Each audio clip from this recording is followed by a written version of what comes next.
Ketegangan antara Rusia dan negara-negara barat kembali meningkat. Kali ini, Eropa bersatu dalam satu suara yang lebih keras dari sebelumnya. Dalam pertemuan penting di Roma, para menteri luar negeri dari negara-negara besar Eropa menyatakan siap menghantam Rusia dengan sanksi baru yang lebih keras, menyasar jantung ekonominya, sektor energi dan perbankan. Pada hari Kamis 12 Juni 2025, Roma menjadi panggung pertemuan penting antara para pemimpin luar negeri dari negara-negara besar seperti Prancis, Jerman, Italia, Spanyol, Polandia, Inggris, serta perwakilan Uni Eropa.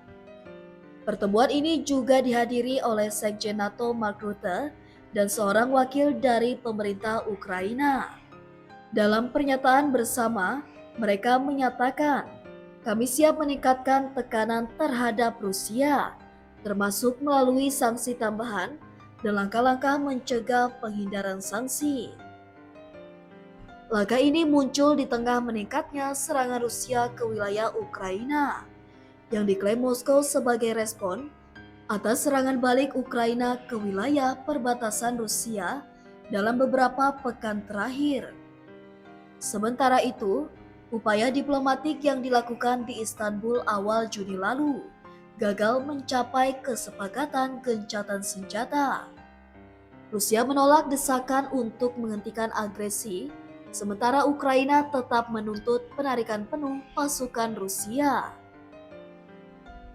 Negara-negara Eropa menyatakan siap mengadopsi sanksi baru yang jauh lebih berat, khususnya di sektor energi dan perbankan, dua sektor vital yang menopang kekuatan ekonomi dan militer Rusia. Ini bukan gertakan biasa. Sejak invasi Rusia dimulai tahun 2022, negara-negara G7 telah membekukan sekitar 300 miliar dolar AS aset negara Rusia. Dan kini, Eropa berencana menggunakan windfall profit dari aset beku itu untuk membiayai pinjaman sebesar 50 miliar dolar AS bagi Ukraina. Selain sanksi, Eropa juga meningkatkan dukungan militer ke Ukraina. Para menteri luar negeri menegaskan kesiapan mereka untuk meningkatkan kerjasama industri pertahanan, memberikan dukungan keamanan lebih lanjut, menjajaki bentuk kerjasama militer yang baru. Meskipun belum ada rincian lengkap, ini menandai arah baru kebijakan pertahanan Eropa yang lebih aktif dan langsung terlibat dalam konflik ini. Meski sanksi dan tekanan datang bertubi-tubi, Rusia belum menunjukkan tanda-tanda akan mundur. Mesin perang Moskow terus berjalan dan kemampuan ekonomi mereka masih bertahan, meskipun dalam kondisi berat. Namun, tekanan jangka panjang diprediksi akan berdampak besar, terutama jika sektor energi Rusia kehilangan pasar di Eropa secara permanen.